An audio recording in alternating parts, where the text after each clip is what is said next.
आज के समय में श्याम बाबा को लेकर के बड़ा ही चर्चा में आ रहा है। जहां देखो श्याम बाबा के भक्त, श्याम बाबा के भक्त, और भजन भी ऐसे कि कोठी बंगला और ना जाने क्या क्या संसारिक भौतिक चीजों की मांग की जा रही है। क्या कभी हमने श्याम बाबा के दरबार में शीश झुकाकर ये कहा, हे श्याम बाबा, जिन भगवान कृष्ण के लिए आपने अपना शीश तक दान कर दिया था, मेरे जीवन में भी ऐसी कृपा करें कि मैं भी अपना अहम जो ये शीश है, अहम का प्रतीक है, अपने अहंकार को बस निछावर कर सकूं, इस अहम को रहित करके इस शीश को कृष्ण के चरणों में अर्पित कर सकूं। कि ऐसी कामना की कभी हमने? शायद नहीं। लेकिन हम जाते हैं कभी ये मांगा भगवान से, कभी ये मांगा भगवान से। श्याम बाबा को भी लगता हुआ अजीब भक्त हैं। कभी तो हमारा हाल पूछने आया करो कि श्याम बाबा कैसे हो।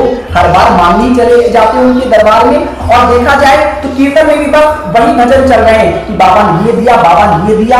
अरे बाबा से मांगना है तो भक्ति मांगो ना, बाबा को मांगो ना। जब बाबा आपकी हो जाएंगे तो सारी वस्तुएं स्वतः ही आपकी हो जाएंगी, क्योंकि संपूर्ण सृष्टि किसकी है? भगवान की तो है। तो भगवान से भगवान की मांग करो ना। कहते एक बार क्या हुआ, एक राज्य में एक राजा रहता था। उसने घोषणा करा दी सारे राज्य में कि मेरे राज्य में बहुत सी वस्तुएं रखी जाएंगी, बहुत सी बहुमूल्य वस्तुएं रखी जाएंगी, जिसे जो वस्तु पसंद आए उस पर हाथ रखे और ले जाए। सभी अनमोल वस्तुएं ले जा रहे थे, बहुमूल्य वस्तुएं ले जा रहे थे, जिसे जो पसंद आ रहा था उस पर हाथ रख रहे थे और ले जा रहे थे। लेकिन वही एक नन्हा सा बच्चा, भोला स्वभाव का बच्चा, जानते हैं उसने किस पर हाथ रखा? किसी खेल खिलौने पर, किसी अट्रैक्टिव वस्तु पर?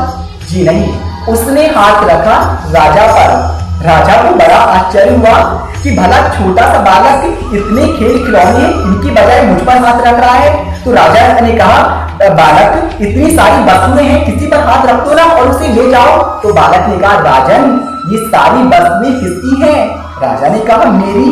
उसने कहा, राजन मैंने आपके ऊपर हाथ रखा है, आप मेरे हो जाइए। जब आप मेरे हो गए तो ये सारी वस्तुएं तो स्वतः ही मेरी हो गई, मुझे किसी भी चीज को उठाने की आवश्यकता ही नहीं है। जब आप मेरे हैं तो आपकी सारी चीजें मेरी हुई ना। और यही भूल हम करते हैं, भगवान के दरबार में जाकर बाकी वस्तुएं तो ले लेते हैं। सारी संपूर्ण सृष्टि की माया किसकी रचाई हुई है? भगवान की तो है ना। तो उस माया पति को अपना लीजिएगा ना, बाकी जरूरतमंद चीजें स्वतः ही आपको मिल जाएंगी। इसलिए भगवान से भगवान की मांग कीजिएगा।